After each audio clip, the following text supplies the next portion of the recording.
사람들은 언제나 말한다. 아직은 때가 아니라고. 준비가 부족하고 시장이 불확실하고 자본도 인맥도 없다고. 나는 그 말이야말로 세상에서 가장 위험한 신호라고 배웠다. 왜냐하면 그 말은 사람들의 발을 멈추게 만들기 때문이다. 모두가 움츠리고 모두가 멈출 때, 그때야말로 내가 움직여야 할 순간이었다. 남들이 못할 때 하는 법, 그것이 남들과 나를 갈라놓았다. 나는 가난에서 출발했다. 좋은 배경도 학벌도 없었다. 그런 나에게 남들이 말하는 좋은 때는 애초에 존재하지 않았다.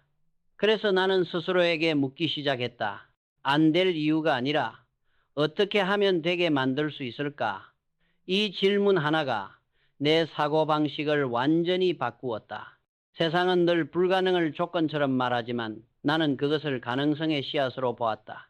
씨앗은 작지만 심고 물을 주면 결국 숲이 된다. 많은 사람들은 시작 전에 완벽을 찾는다. 완벽한 타이밍, 완벽한 자본, 완벽한 준비. 그러나 나는 알았다. 준비는 움직이면서 완성되는 것이다. 길이 없으면 길을 내고, 자본이 없으면 신뢰를 담보로 끌어오고, 경험이 없으면 몸으로 부딪히며 배운다. 시장은 준비된 자를 기다려주지 않는다. 하지만 움직이는 자에게는 길을 열어준다. 나는 남들과 달랐던 것이 무모함이 아니었다. 나는 책임을 먼저 잡았다. 일이 잘 되면 모두와 나누지만 틀어지면 내가 짊어지겠다고 선언했다.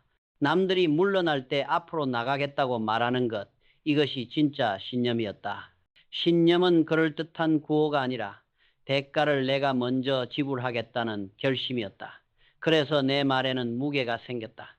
남들이 못할 때 나는 된다고 말했고 그 말은 내 책임으로 보증했다. 이런 태도는 역사 속 위대한 개척자들의 공통점이기도 했다. 정주영은 사막에 조선소를 짓겠다고 말했을 때 모두의 비웃음을 샀다. 그러나 그는 길이 없으면 길을 내면 된다고 믿었다. 결국 현대중공업의 첫 배가 바다에 뜨는 순간 그 비웃음은 역사가 되었다.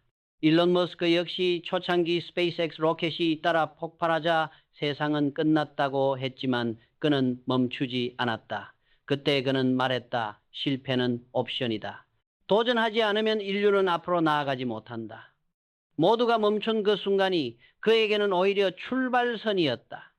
이들의 공통점은 하나였다. 언젠가가 아니라 지금이었다. 남들이 멈추는 순간은 시장이 얼어붙는 순간이기도 하다.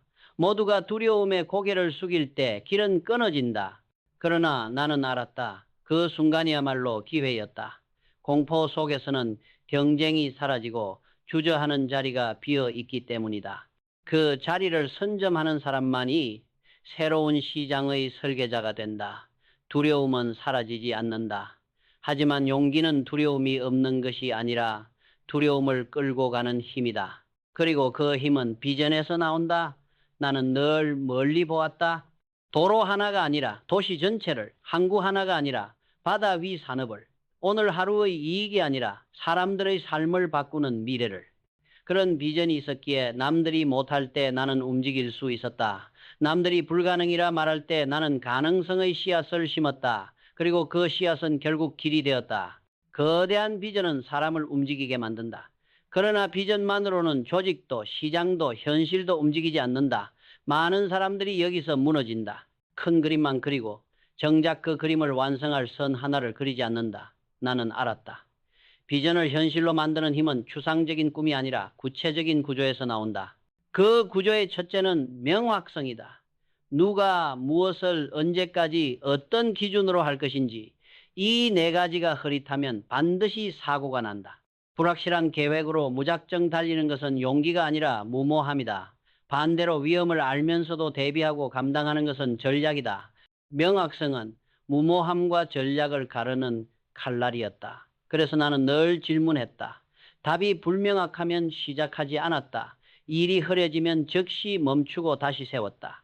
모호한 열정이 아니라 구체적 기준이 시장을 설득한다는 걸 배웠다. 명확성을 세운 뒤에는 규율이 필요했다.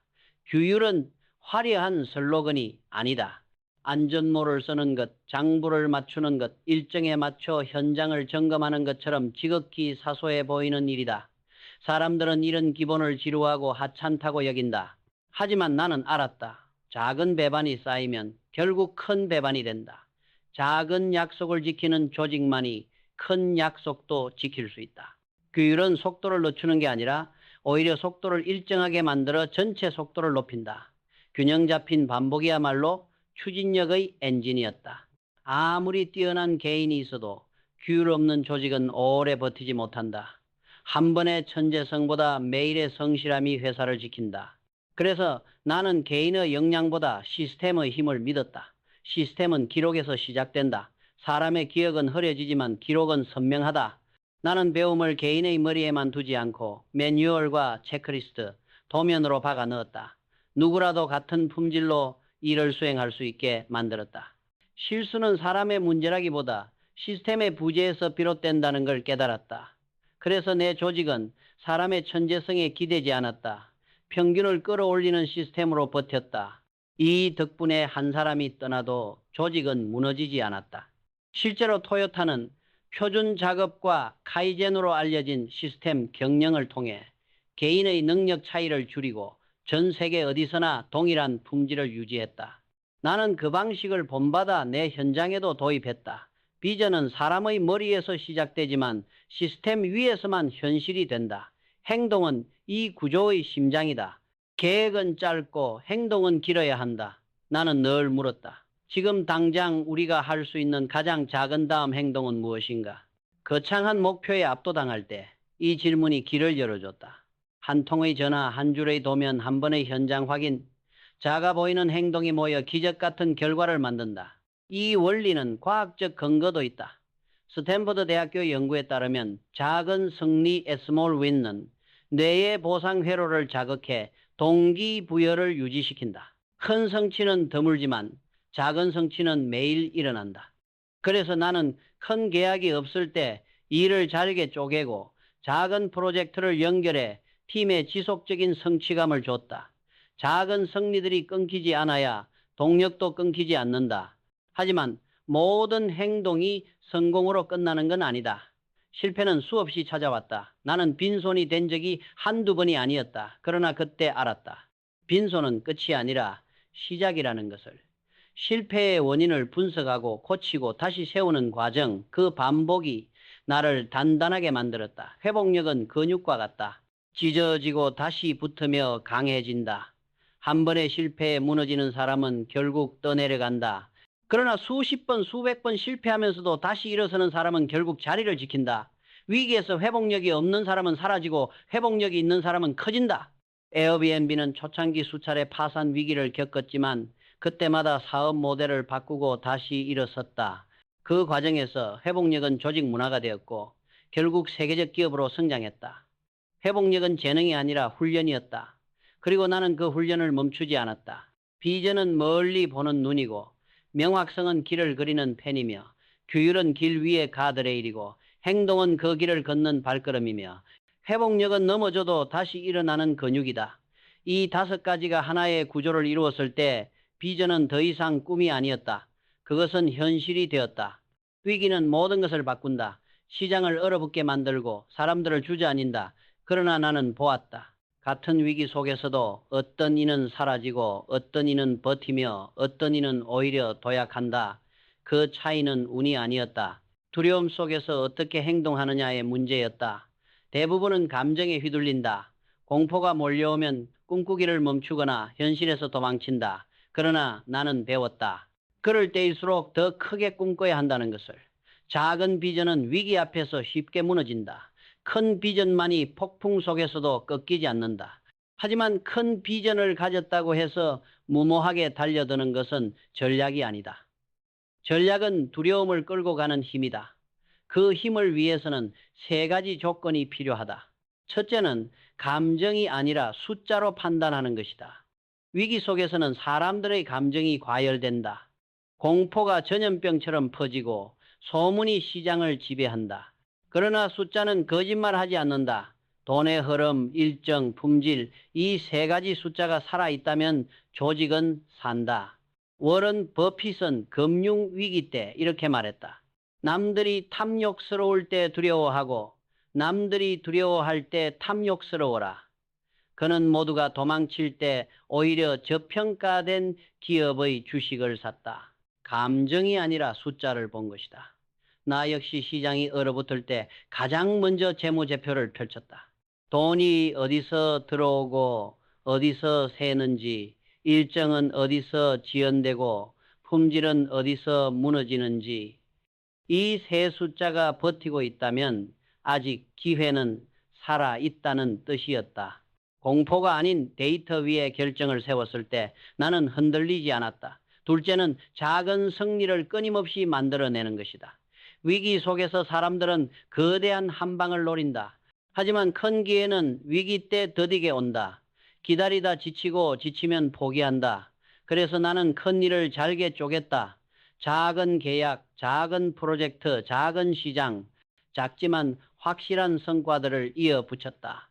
이것이 팀을 지치지 않게 했고 조직의 추진력을 유지시켰다. 스타벅스는 2008년 금융위기 때 수익 악화로 전 세계가 폐점을 예측했지만 오히려 매장을 정리하고 핵심 메뉴를 단순화하며 작은 성공을 만들어갔다.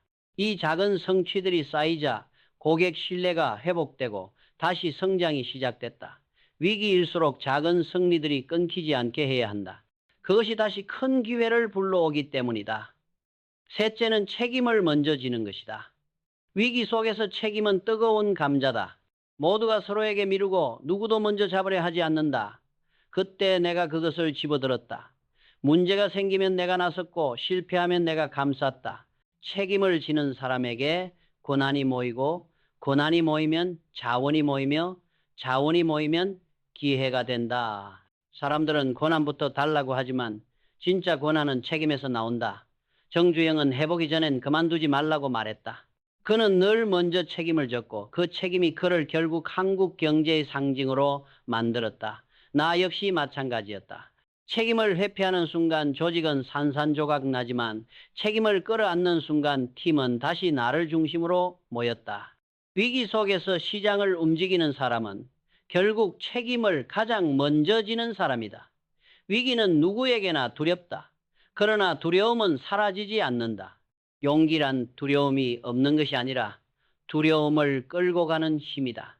그 힘은 비전에서 방향을, 명확성에서 기준을, 규율에서 균형을, 행동에서 추진력을, 회복력에서 지속성을 얻는다.